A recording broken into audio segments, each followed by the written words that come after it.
Welcome to steno dictation. अगर आप इस चैनल पर नए हैं तो चैनल को सब्सक्राइब करें और बेल आइकन ज़रूर दबाएं।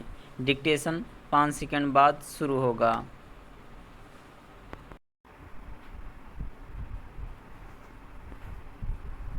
स्टार्ट। बंगाल के शिक्षक भर्ती घोटाले में परिवर्तन निदेशालय यानी ईडी की ओर से ममता सरकार के मंत्री पार्थ चटर्जी की गिरफ्तारी और उनकी करीबी अर्पिता मुखर्जी के घर से लगभग 21 करोड़ रुपए की बरामदगी चौंकाने वाली है। गिनी चुनी फिल्मों में काम करने वाली अर्पिता पार्थ चटर्जी की दुर्गा पूजा समिति का प्रमुख चेहरा रही है।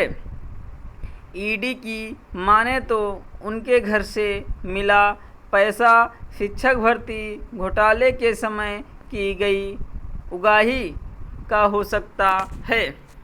पता नहीं सच क्या है, लेकिन इसमें संदेह नहीं कि शिक्षकों की भर्ती में घोटाला हुआ था।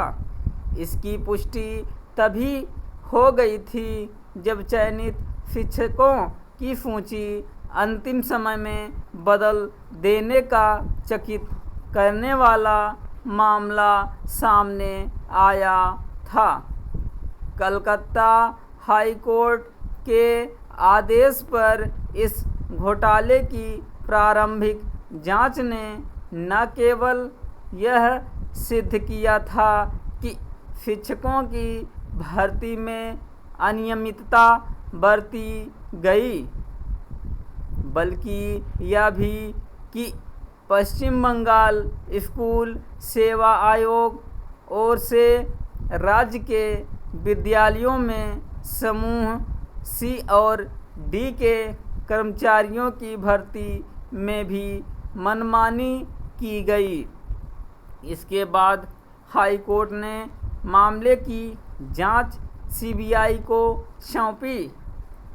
फिर ईडी भी इस जांच में शामिल हो गई। शिक्षकों और कर्मचारियों की भर्ती में घोटाला ममता सरकार के पिछले कार्यकाल में हुआ था। तब पार्थ चटर्जी शिक्षा मंत्री थे। फिलहाल वह उद्योग एवं वाणिज्य मंत्री हैं। कहीं वह उद्योग एवं वाणिज्य मंत्री के रूप में भी तो अवैध कमाई नहीं कर रहे थे। यह संदेह इसलिए क्योंकि 5-6 साल पुराने घोटालों के जरिए जमा किया गया पैसा अभी तक उनकी करीबी के घर पर पड़े रहना आसानी से गले नहीं उतरता। जो भी हो, प्रवर्तन निदेशालय ने जिस तरह मौजूदा शिक्षा मंत्री परेश अधिकारी के ठिकानों पर भी छापेमारी की, उससे ममता सरकार की मुश्किलें बढ़ना तय है। तृणमूल कांग्रेस के नेताओं की ओर से यह कहने से काम चलने वाला नहीं है कि केंद्र सरकार अपनी एजेंसियों का मनमाना इस्तेमाल कर रही है, क्योंकि वे शिक्षकों और कर्मचारियों की भर्ती में घोटाले से इनकार नहीं कर सकते। उनके पास इस सवाल का भी जवाब नहीं कि पार्थ की करीबी अर्पिता को 21 करोड़ रुपए कहां से मिले। चूँकि पार्थ चटर्जी ममता के भरोसेमंद मंत्रियों में से एक हैं, इसलिए जांच की आंच उन तक भी पहुँचे तो हैरानी नहीं। ममता बनर्जी के लिए चिंता की बात यह भी है कि उनकी सरकार के कई और मामलों की भी जांच सीबीआई कर रही है।